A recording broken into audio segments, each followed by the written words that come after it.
নামি দামি ইউনিভার্সিটি, এক ইউনিভার্সিটি আরেক ইউনিভার্সিটির সাথে ছাত্ররা গিয়ে গাড়ি গুড়ি ভেঙে সব জ্বালিয়ে দেয়। আমাদের একজন শেখ তো জোর গলায় বলে যে তোকে যদি মূর্খ প্রমাণ করতে না পারি তাহলে বক্তব্যই দিব না। ঠিকই তো বলে। এটা কি শিক্ষার মান? এগুলো শিক্ষায় প্রতিষ্ঠানে যে ডেফোডিল ইউনিভার্সিটির মতন ব্যক্তি, সিটি ইউনিভার্সিটির মতন ব্যক্তি জাতি হয়ে গেছে, অজ্ঞর জাতি। আরে কুকুর ও তাকদির বোঝে। ভাষাটা শুনেন কি বলছি, কুকুর ও তাকদির বোঝে, কিন্তু নির্বোধ অজ্ঞরা তাকদির বোঝে না। বলেন তো তিনি কেন এই কথাটা বললেন? একটা কুকুরের স্বভাব কি? আপনি একটা চাকা নিয়ে কুকুরকে ঢিল দেন, কুকুর কি ওই চাকাকে কামড় দিবে না আপনার দিকে তেড়ে আসবে? বলেন। আপনি একটা কুকুরকে ঢিল মারছেন, এখন কুকুর হয়েছে ছাড়ছে, ওকে ধরবে। আপনি কি মৌমাছি দেখেছেন? বললা চাকাকে কামড়ায় নাকি আপনার দিকে আসবে? যে ঢিল ছোড়ে ওকে দৌড়ায় না? বললাম। আপনি এখান থেকে কিছু শিখেন। এই গাড়িগুলো কোন একটা প্রতিষ্ঠানের, এটা তান্ত্রিক সিস্টেমের মাঝে আপনি নিজের বিদ্যা বুদ্ধিকেও হারিয়ে ফেলেছেন, আর এই দেশটাকে রসাতলে আপনি নিয়ে যাচ্ছেন। এগুলো এখন ঠেকাইব কে? এই জন্য আমাদের মুসলিমদেরকে আগে ধর্ম শিখতে হবে, তারপরে সেটা সমাজে প্রয়োগ করতে হবে। এবং সূরা মায়দা 5 নম্বর সূরার 69 69 নম্বর আয়াত, একটাই আয়াত হুবহু নাজিল হয়েছে শব্দের শুধু পার্থক্যের সাথে। দুইটা আয়াত শুরু হয়েছে ইন্নাল্লাযিনা আমানু দিয়ে। আল্লাহ বলেছেন ইয়াউমিল আখির ওয়া আমিলা সালিহান ফালাহুম আজরুহুম ইনদা রাব্বিহিম ওয়ালা খাউফুন আলাইহিম ওয়ালা হুম ইয়াহজানুন, বা ফালা খাউফুন আলাইহিম ওয়ালা হুম ইয়াহজানুন। এইভাবে আয়াতটি রয়েছে। আল্লাহ বলেছেন যতগুলো দল পৃথিবীতে আছে তার মধ্যে মুসলিম, আল্লাহ এটা স্পষ্ট করতে চেয়েছেন যে এই সমস্ত এগুলো একটা দল। মুসলিমের ঘরে জন্ম নিলে একটা মুসলিম দল, কিন্তু এটা নাজাতের সার্টিফিকেট না। নাজাত পেতে হলে তোমাকে মুসলিম হয়ে দেখাতে হবে। এই জন্য বাপমার দায়িত্ব প্রথম সন্তানকে মুসলিম করে গড়ে তোলা। 7 বছর পর্যন্ত তাকে নিয়ে সালাত আদায় করা, 7 বছর হলে তাকে বলতে থাকা, 10 বছর হলে বলছে ওকে প্রহার করতে হবে, ওর বিছানাটাকে আলাদা করে দিতে হবে। কেন? এই যে আপনি এখন নিজের সন্তানকে মুসলিম বানাচ্ছেন, এখন ও যদি ইসলাম মানে তাইলে মুসলিম, আর যখন মানবে না তখন নাস্তিক, কাফের, মুরতাদ, মুশরিক তৈরি হবে। এগুলো কাদের ঘরের সন্তান? মুসলমানদের ঘরের সন্তান। এই জন্য আল্লাহ বলেছেন তুমি শিরক থেকে বাঁচো, মুনাফিকি থেকে বাঁচো, কুফরি থেকে বাঁচো। কাকে বলেছেন? মুসলিমদেরকে বলেছেন আল্লাহ। এই জন্য যারাই পৃথিবীতে, কথা বলতে চাচ্ছি, আপনি কি জানেন যে আপনি মুসলিম? তো দেখি বলেন তো, না না আল্লাহ কই, আল্লাহ কই, আল্লাহ কই, এভাবে বলবেন না তাকে। মানে আল্লাহ থাকতো এই ধরনের ব্যক্তিরা আল্লাহর কাছে বলবে আল্লাহ এমন সময় ইসলাম আসছে আমি তো কিছুই বুঝতাম না, আমি যদি বুঝতাম তাহলে মেনে নিতাম। এই ধরনের যারা উযর পেশ করবে, আপত্তি পেশ করবে, মানে চালাকি করবে আল্লাহর সাথে, আল্লাহ বলবে এখন তো তোমার জ্ঞান হয়ে গেছে, এখন তুমি পাগল না, এখন তুমি বুঝতেছো, এখন তোমার বাক শক্তি দিয়ে দেওয়া হয়েছে, এখন তো তুমি মানো যে আমি আল্লাহ তোমার রব। সে বলবে আল্লাহ আমি মানি। তখন আল্লাহ বলবে যাও ওই যে পানি, ওই যে জাহান্নামের আগুন, যাও লাভ দাও। আল্লাহ বলবেন যাও ওখানে গিয়ে লাভ দাও, আমি আল্লাহ বলতেছি লাভ দাও। তা তুমি যদি আমার কথা যদি মানতাই তাহলে আজকে লাভ দিবা। রাসূল বলেছেন বেশ একটা দল সেখানে গিয়ে থেমে যাবে, লাভ দেবেন। আর বাস্তবে কি যারা দুনিয়াতে এসে আমাদের মতো আল্লাহকে মেনে নিত, রাসূলকে না দেখলেও, যেমন আমরা রাসূলকে দেখি নাই কিন্তু আল্লাহ আমাদেরকে মেনে নেওয়ার তৌফিক দিয়ে দিয়েছে, বলেন আলহামদুলিল্লাহ। কিন্তু রাসূলুল্লাহ সাল্লাল্লাহু আলাইহি ওয়াসাল্লাম কে দেখেও তো বহু মানুষ ঈমান আনে নাই।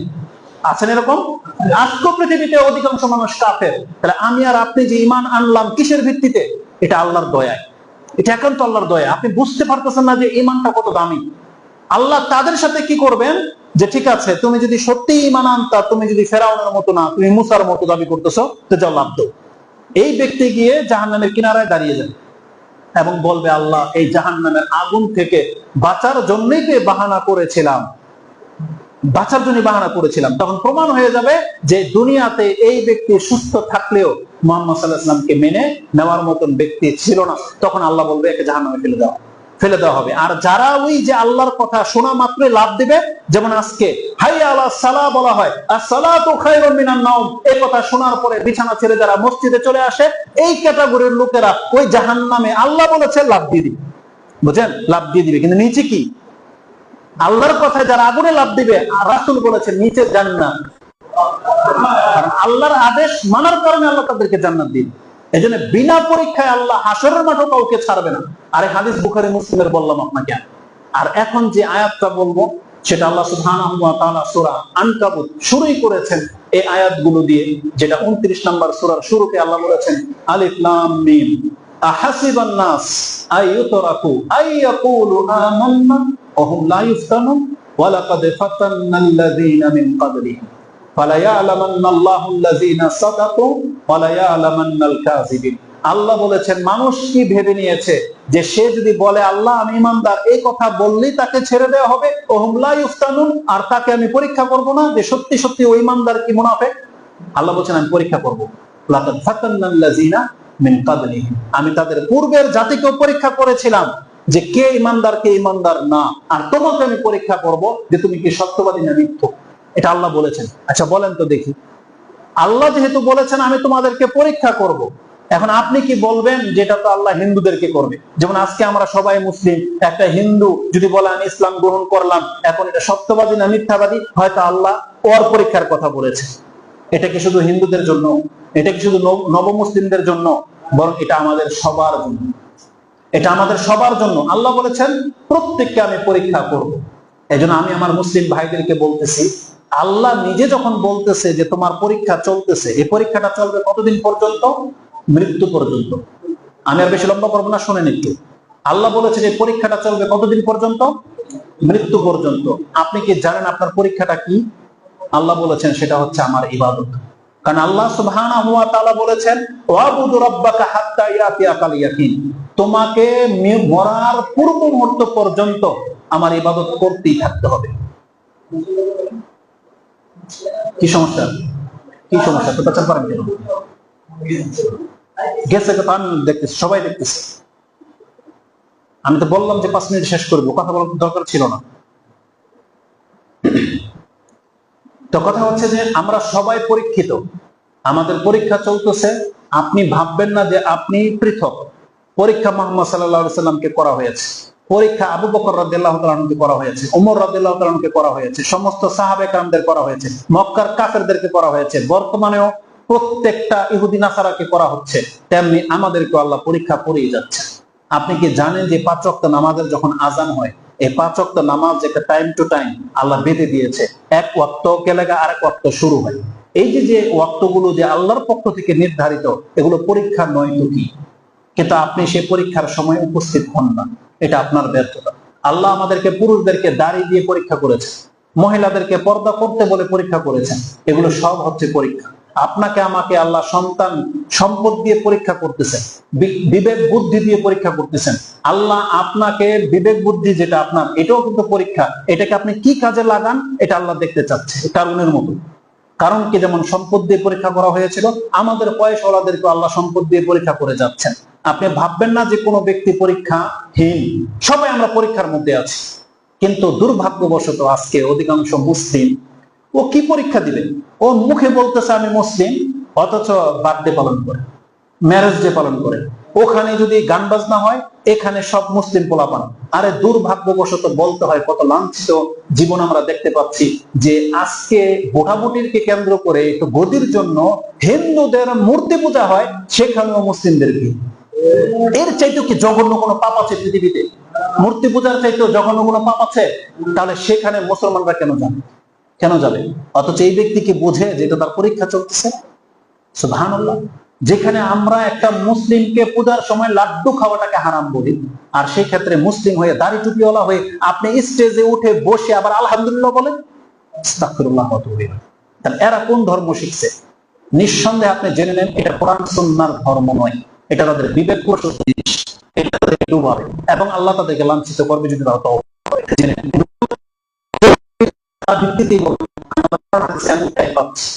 আপনি ইসলাম পালন করবেন, আল্লাহ বলেছেন হে নবী আপনি কোন মুসলিম বিল্লাহি ওয়াল ইয়াউমিল আখির ইউআদুনা মান হাদ্দাল্লাহ ওয়া রাসূলুহু ওয়া বাদা বাইনানা ওয়া বাইনাকুমুল আদাওয়াতা ওয়াল বাগদা।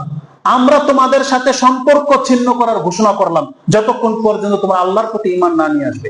অথচ আমরা মুসলিমরা হচ্ছে আল্লাহ বলেছেন তুমি পরিপূর্ণতা পেতে পারেন না, আপনি হালাল হারাম সব একাকার করে ফেলতেছেন, আপনি নাজাত পাবেন না, আপনাকে শাস্তি পেতেই হবে। আর যদি আপনি শাস্তিবিহীন নাজাত পেতে চান, আপনি আল্লাহর কাছে তওবা করে ইসলামটাকে পালন করার চেষ্টা করেন। আমি কোনো দলের দিকে আপনাকে ডাকতেছি না, আপনার যতটুকু বিদ্যা বুদ্ধি আছে আপনি কোরআনের দিকে আসেন, হাদিসের দিকে আসেন, দেখেন আপনার নবীর চরিত্র কি ছিল। যে প্রত্যেকটা ব্যক্তির ইমানের উপরে ভিত্তি করে তাকে পরীক্ষা করা হয়।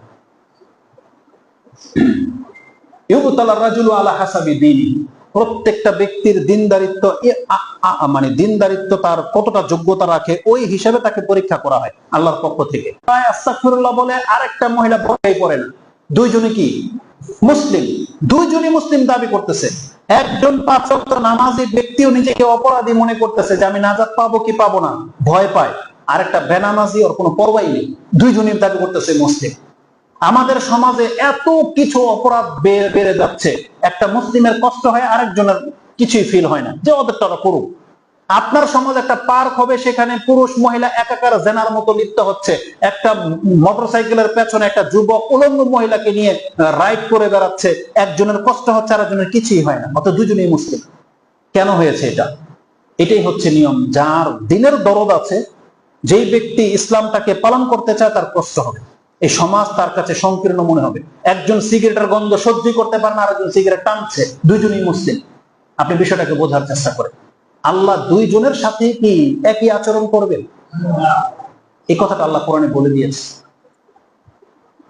সুবহানাল্লাহ, আল্লাহ সুবহানাহু ওয়া তাআলা বলে দিয়েছেন, যেটাই যে তখন বললাম এই আয়াতের মধ্যে আছে, সূরা আনকাবুতের 4 নম্বর আয়াত। আল্লাহ বলছেন, আম হাসিবাল্লাযীনা ইয়ামালুনা সাইয়্যাত, যারা সব সময় পাপ কাজ করো, যারা পাপ কাজ করতেছো, তুমি কি মনে করেছো আইয়াসবিকুনা, তোমরা আগে বেড়ে যাইবা? তার মানে যারা সৎ তাদের চাইতে তোমরা আগে বেড়ে যাবে জান্নাতে। আল্লাহ বলতেছেন, আল্লাহ বলেছেন সাআ মা ইয়াহকুমুন, কত মন্দ তোমার এই সিদ্ধান্ত। তার মানে আমি আজকে বোঝাতে চাচ্ছি ছোট্ট করে, যারা দিন পালন করতেছেন তাদেরকে আপনারা বেকুব মনে করেন না। যারা সুন্দর পুরুষ হওয়া সত্ত্বেও দাঁড়িয়ে রেখেছে, এখনো বিয়ে করে না, দাঁড়িয়ে রেখে নিয়েছে, বাপ মা বলে না তোর এখন দাঁড়িয়ে রাখার বয়স, তো বিয়ে করস না, এখন তোর কে বিয়ে দিবে, বলে কিনা? অথচ ছেলেটা দাঁড়িয়ে রেখেছে, নামাজে আসে, টাকনার উপর প্যান্ট, মিসকিনের মতো দেখা যায়। হালাল চাকরির জন্য সে হারাম ব্যাংকের চাকরি ছেড়ে দিয়েছে, কত ইউরোপ থেকে চলে আসতেছে, আপনি তাকে তিরস্কার করতেছেন। আপনি জেনে নেন, ধর্মের জন্য যারা যত স্যাক্রিফাইস করবে তার মর্যাদা আর যারা পাপ করে তাদের মর্যাদা এক না। কোরআনে আল্লাহ সুবহানাহু ওয়া তাআলা এই কথাটাকে এত জোরালো ভাবে পেশ করেছে, যদি সময় থাকতো তাহলে এক একটা আয়াত আমি আপনাকে দেখাইতাম। আল্লাহ বলেন, আম হাসিবাল্লাযীনা ইজতারাহুস সাইয়্যাত আম নাজআলুহুম কাল্লাযীনা আমানু ওয়া আমিলুস সালিহাত সাওয়াআন মাহইয়াহুম ওয়া মামাতুহুম সাআ মা ইয়াহকুমুন, যেটা আপনি সূরা জাসিয়া 45 নম্বর সূরার 21 নম্বর আয়াতে পেয়ে যাবেন। আল্লাহ বলেছেন, যারা সব সময় পাপে লিপ্ত তারা এটা কি করে ভাবতে পারে যে আমি মুসলিমদের সাথে, সৎকর্মশীলদের সাথে যেই আচরণ করব তার সাথেও আমি এই একই আচরণ করব। সাওয়াআন মাহইয়াহুম ওয়া মামাতুহুম, তার মৃত্যুটাও একই হবে আর তার জীবনটাও একই হবে। তার মানে বোঝা যাচ্ছে আল্লাহ বলতে চাচ্ছেন যে না, পাপীদের মৃত্যু আর সৎকর্মশীলদের মৃত্যু একরকম হয় না, আর পাপীদের জীবন আর সৎকর্মশীলদের জীবন পরকালে এক হবে না। আল্লাহ বলছেন সাআ মা ইয়াহকুমুন, কত মন্দ তোমার এই সিদ্ধান্ত। এজন্য আমি মুসলিম ভাইদেরকে বলবো, তুমি যে রং তামসার মধ্যে আছো, ইসলামকে ছুঁড়ে ফেলে দিয়ে, এটা তোমার সাকসেসতা না। তুমি রাসূলুল্লাহ সাল্লাল্লাহু আলাইহি ওয়াসাল্লামের পথ ছেড়ে দিয়ে যাদের পথ ধরে নিয়েছো তাদের সাথে তোমাকে জাহান্নামে যেতে হবে, এটা রাসূলের পথ নয়। তুমি জান্নাতে যেতে হলে রাসূলের পথ ধরে নাও, তুমি হালালের উপরে আসো, হালাল ইনকামের করো, হালাল সম্পর্ক করো, আল্লাহর কাছে মাথা ঠোকাও, এটা প্রত্যেকটা মহিলা পুরুষের উপরে এটা ফরজ দায়িত্ব।